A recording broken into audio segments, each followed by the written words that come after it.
বন্ধুরা, আজকে যে গল্পটি নিয়ে এসেছি এটি মাত্র 10 মিনিটের সাইকো থ্রিলার, কিন্তু কথা দিচ্ছি এই 10টা মিনিট আপনাদেরকে টান টান উত্তেজনায় টেনে রাখবে এই গল্পটি। চলুন শুনি আজকের গল্প।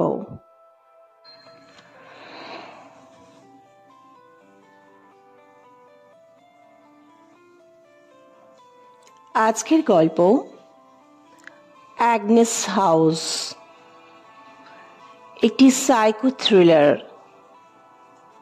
কলমে শিখর চক্রবর্তী।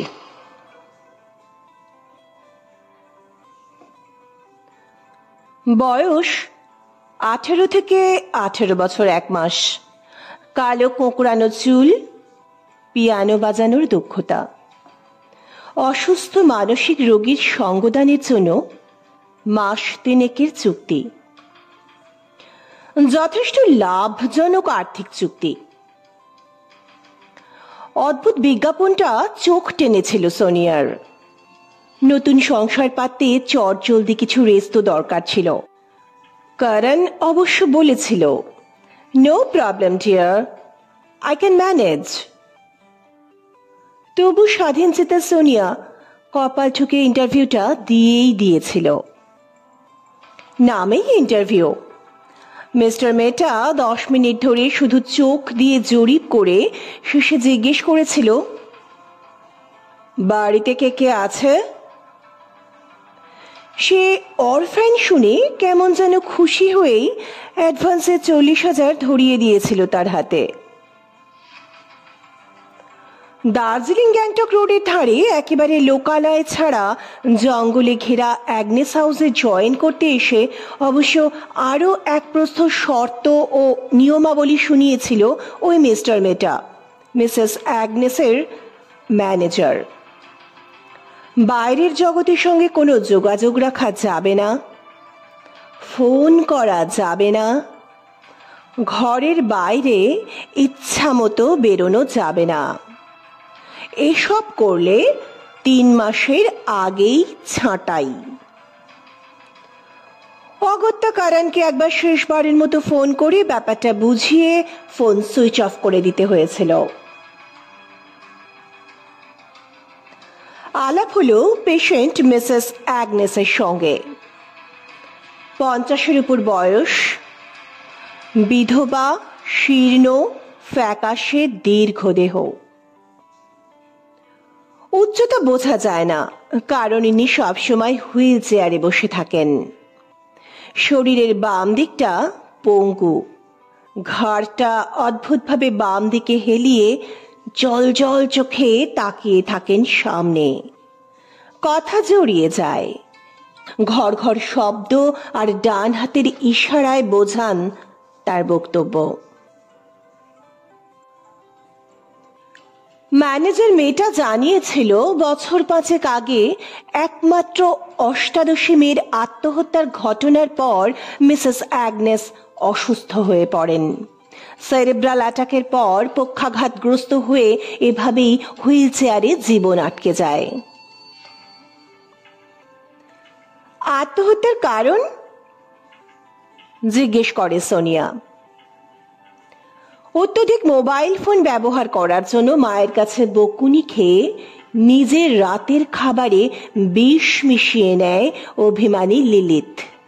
বেডরুমে কাতরাতে থাকা লিলিথকে মাঝরাতে উদ্ধার করলেও বাঁচানো যায়নি। তার মৃত্যুর দিন যত এগিয়ে আসে ততই অস্থির অসুস্থ হয়ে পড়েন মিসেস অ্যাগনেস। তখন এরকম একজনকে দরকার হয় লিলিথ বলে যাকে ভাবা যায়। তাকে লিলিথের ভূমিকায় অভিনয় করে যেতে হয় এ কদিন, মানে মাস 3। উত্তরটা দিয়েছিল মেটা। এই অদ্ভুত রঙ্গমঞ্চে সোনিয়ার অভিনয় শুরু হয় লিলিথের ভূমিকায়। লিলিথের পোশাক আশাক, অভ্যাস, প্রিয় পছন্দ, হাঁটা চলা, কথাবার্তা, গান, পিয়ানোর মেলোডি সব কিছু তাকে তৈরি করে দেয় এক নতুন অষ্টাদশী লিলিথ অ্যাগনেস। তার মায়ের কপালের প্রাথমিক কোঁচকানো দাগগুলো আস্তে আস্তে মিলিয়ে আসে। ঠোঁটের কোণে এক টুকরো মৃদু হাসি ঝুলতে থাকে। অনেকটাই অভ্যস্ত হয়ে আসে সোনিয়া। নিজের অভিনয় ক্ষমতা দেখে নিজেই স্তম্ভিত হয়ে যায়। আফসোস হয়, ইস, অন্তত একবার যদি কারণকে দেখানো যেত তার এই চরম পেশাদার অভিনয়। অস্থির মনকে আবার সান্ত্বনা দেয় সোনিয়া। আর তো কটা দিন মাত্র, তারপর ছুটি, সঙ্গে এতগুলো টাকা। নতুন সংসারের স্বপ্নে বুঁদ হয়ে যায় আবার। সেদিন বিকেলে আকাশের কোণে সূর্যাস্তের অপূর্ব রঙের খেলা দিগন্তটাকে যেন আবির দিয়ে ভরিয়ে দিয়েছে। উকি দিয়ে দেখে মিসেস অ্যাগনেস চেয়ারে ঘাড় কাত করে চোখ বুজিয়ে শুয়ে। হালকা একটা ঘর ঘরে নাকের আওয়াজ কানে আসে। এই সময়টা কোনো কোনো দিন ঘুমিয়ে পড়েন মালকিন। বারান্দায় এপাশ থেকে ওপাশ পর্যন্ত তাকিয়ে খানসামা ছোটিলালকেও দেখা যায় না। সাহস করে বাড়ির পিছনের অগুছালো বাগানটায় প্রথমবারের জন্য পা রাখে সোনিয়া। ঘাসের গালিচায় পা ডুবিয়ে চোখ বুজে বুক ভরে টেনে নেয় চুরি করে পাওয়া এক ঝালক ক্ষণিক স্বাধীনতার আঘ্রাণ। অযত্ন লালিত কিছু ফুল গাছ, লেবু গাছের ভিড় ছাড়িয়ে দুটো দেওদার আর পাইন মাথা উঁচিয়ে আছে। সেগুলো পার হলে খানিকটা ফাঁকা সমতল জায়গা, আর এখানটাতে এসেই পা দুটো মাটিতে গেঁথে যায় সোনিয়ার। মাথা তুলে ওঠে। ঠিক তখনই পোটিকো থেকে ভেসে আসে হুইল চেয়ারের ক্যাঁচ ক্যাঁচ আর বুড়ির গলার ঘর ঘরে উত্তেজিত আওয়াজ। প্রায় ছুটে চলে যায় সোনিয়া। হুইল চেয়ারে বসে থাকা একজোড়া আগুন চোখ আর রাগে কাঁপতে থাকা একটা বিকলাঙ্গ শরীরকে পাশ কাটিয়ে এক ছুটে গিয়ে ঢুকে পড়ে নিজের ঘরে। তখনও থির থির করে কাঁপছে সোনিয়ার পুরো শরীর অমানসিক আতঙ্কে। কোন রকমে ব্যাগ হাতড়ে বার করে মোবাইল ফোনটা, অন করে। শুরুর মিউজিকটা মিলিয়ে যাওয়ার আগেই দরজার পাশে খসখসে আওয়াজে মুখ তুলে আবিষ্কার করে খানসামা ছোটেলালকে। গম্ভীর মুখে স্থির দৃষ্টিতে তাকিয়ে মাথা দোলায়, মনে করিয়ে দেয় অমোঘ শর্তের কথা। তারপর চলে যায় অ্যাগনেসের ঘরের দিকে। সোনিয়া বোঝে তার উদ্দেশ্য। মালকিনের বশংবদ ভৃত্য আর কি বা করতে পারে। হতাশ সোনিয়া আবার ফোনটা ঢুকিয়ে রাখে, একটা দীর্ঘশ্বাস গিলে ফেলে। রাতে খাবারের টেবিলে অবশ্য এ বিপর্যয়ের চিহ্ন খুঁজে পাওয়া গেল না। আজ সবই এই প্রথমবারের মতো বড় বিস্বাদ লাগলো সোনিয়ার। নিঃশব্দে খাওয়া শেষ করে উঠতে গিয়ে টান পড়ল লং স্কার্টে। মিসেস অ্যাগনেস ডান হাতে ধরে আছেন স্কার্টের কোনা। অবাক সোনিয়া থমকায়। মালকিনের ইশারায় মাথা নিচু করতে তিনি সোনিয়ার কপালে একটি সস্নেহ চুম্বন দিয়ে শুভরাত্রি জানান। এক ফোঁটা জল গড়িয়ে আসে অ্যাগনেসের চোখের কোণ বেয়ে। বিহবল ভাড়াতুর সোনিয়া অবশ পায়ে শরীরটাকে কোনো রকমে টেনে এনে বিছানায় ফেলে। এক অদ্ভুত ক্লান্তিতে আচ্ছন্ন দু চোখ বুজে আসে। কতক্ষণ ঘুমিয়েছিল জানে না সোনিয়া।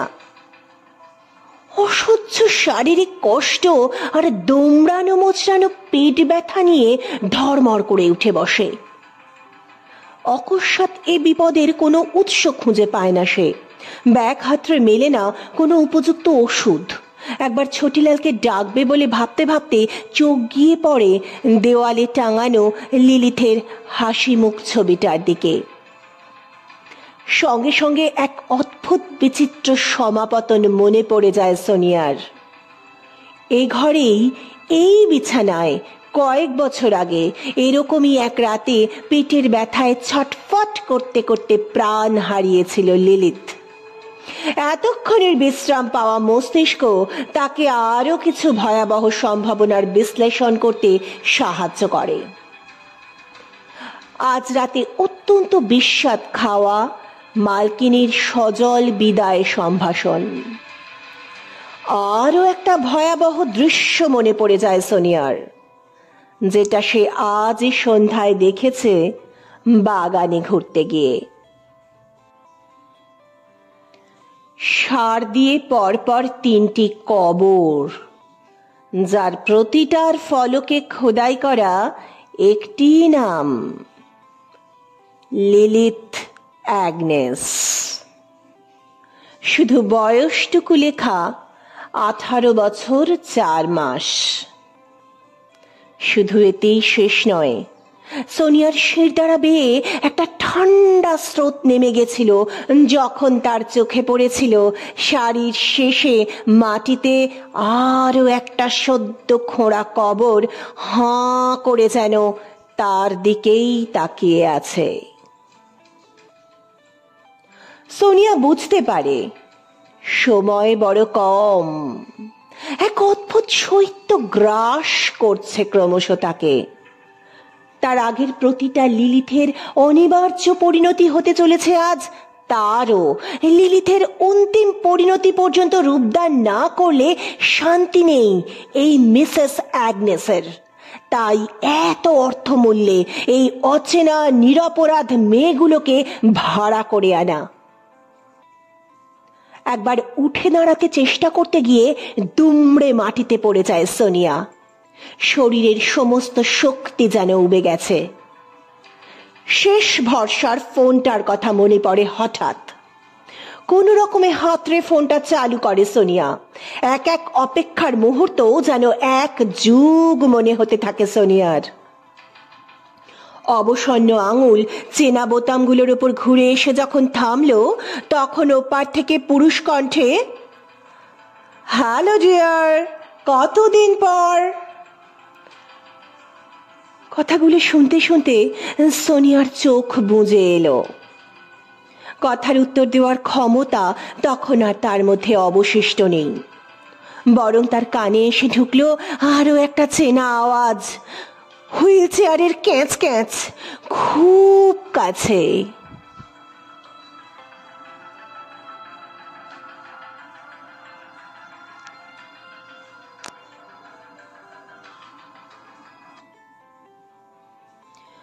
দার্জিলিং সদর হাসপাতালে 3 দিন জমে মানুষের টানাটানির পর চোখ খুলে এক মুহূর্তের জন্য শিউরে উঠে আবার নিশ্চিন্ত হয়েছিল সোনিয়া।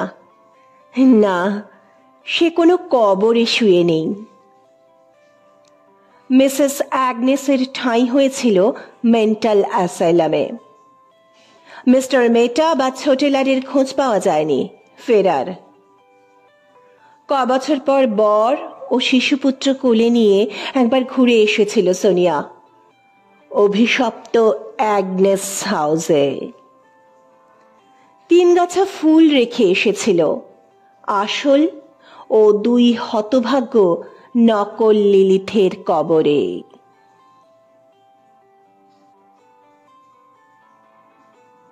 বন্ধুরা, আজকের গল্প এখানেই শেষ হলো। চ্যানেলটিকে লাইক করতে, অনেক শেয়ার করতে, সাবস্ক্রাইব করতে ভুলবেন না। শুভরাত্রি।